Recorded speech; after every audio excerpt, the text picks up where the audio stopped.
Tourism കേന്ദ്രമായ കാപ്പാട് ബീച്ചിലെത്തിയ ദമ്പതികൾക്കും സുഹൃത്തിനും നേരെ സദാചാര ഗുണ്ട ആക്രമണം. ചിത്രകാരിയും അധ്യാപികയുമായ മഞ്ജിനി നിരവങ്ങൂരിനും ഭർത്താവ് ലെനീഷ് കൃഷ്ണയ്ക്കും സുഹൃത്ത് ഷാഫിക്കുമെതിരെയാണ് ആക്രമണമുണ്ടായത്. കാപ്പാട് പോലീസിൽ പരാതി നൽകിയെങ്കിലും കേസെടുത്തിട്ടില്ല.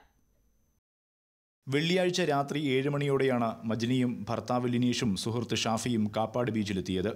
ഇതിനിടെ രണ്ടുപേരെത്തി പോലീസുകാരാണെന്ന് പരിചയപ്പെടുത്തി ഇവരെ ചോദ്യം ചെയ്തു. പോലീസാണെങ്കിൽ തിരിച്ചറിയൽ കാർഡ് കാണിക്കാൻ ആവശ്യപ്പെട്ടതോടെ സംഘം കയർത്തു സംസാരിക്കാനും അശ്ലീല പദപ്രയോഗങ്ങൾ നടത്താനും തുടങ്ങി. ഇത് ചോദ്യം ചെയ്ത സുഹൃത്ത് ഷാഫിയെ കയ്യേറ്റം ചെയ്തു. ഇവർ വന്നത് ഞങ്ങൾ പോലീസുകാരാണെന്ന് പറഞ്ഞിട്ടാണ്. പോലീസുകാരാണെന്ന് പറഞ്ഞ സമയത്ത് നമ്മൾ എന്തായാലും ഒന്ന് എക്സ്പെക്ട് ചെയ്യുമല്ലോ. പക്ഷെ അവർ പെട്ടെന്ന് തന്നെ അവരുടെ ലാംഗ്വേജിൻ്റെ സ്റ്റൈൽ മാറിയപ്പോൾ ഞാൻ പറഞ്ഞു, ഞാനൊരു ജേർണലിസ്റ്റാണ്, എൻ്റെ ID എൻ്റെ കയ്യിൽ, നിങ്ങൾ ID കാണിക്കുക. ID ചോദിച്ചപ്പോഴാണ് ഒരു ഭയങ്കര മോശമായിട്ട് തെറി പറയാൻ തുടങ്ങി. ഞങ്ങൾ ആ നാട്ടുകാർ ആയതുകൊണ്ടും കുറേ പേർക്ക് ഞങ്ങളെ പരിചയമുള്ളതുകൊണ്ടും വേറെ എവിടെന്നെങ്കിലും വരുന്ന ആളുകളാണെങ്കിൽ അവരെന്ത് ചെയ്യും? കാപ്പാടിന് തൊട്ടടുത്ത തിരുവങ്ങൂരിൽ താമസിക്കുകയാണ് മഞ്ജിനിയും കുടുംബവും. നാട്ടുകാരാണെന്ന് മനസ്സിലായതോടെയാണ് സംഘം പിരിഞ്ഞുപോയത്.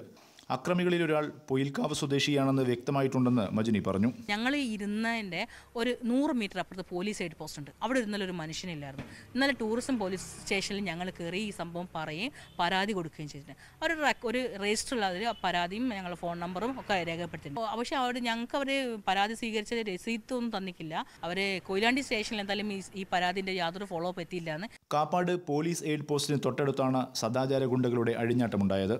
ടൂറിസം കേന്ദ്രമായിരുന്നിട്ടുകൂടി കാപ്പാട് ഇതിനു മുമ്പും സദാചാര ഗുണ്ടകൾ പലരെയും ഭീഷണിപ്പെടുത്തിയ സംഭവമുണ്ടായിട്ടുണ്ട്. മഞ്ജിനിയും ലിനീഷും കാപ്പാട് പോലീസ് എയ്ഡ് പോസ്റ്റിൽ പരാതി നൽകിയിട്ടുണ്ടെങ്കിലും ഇതുവരെ കേസെടുത്തിട്ടില്ല.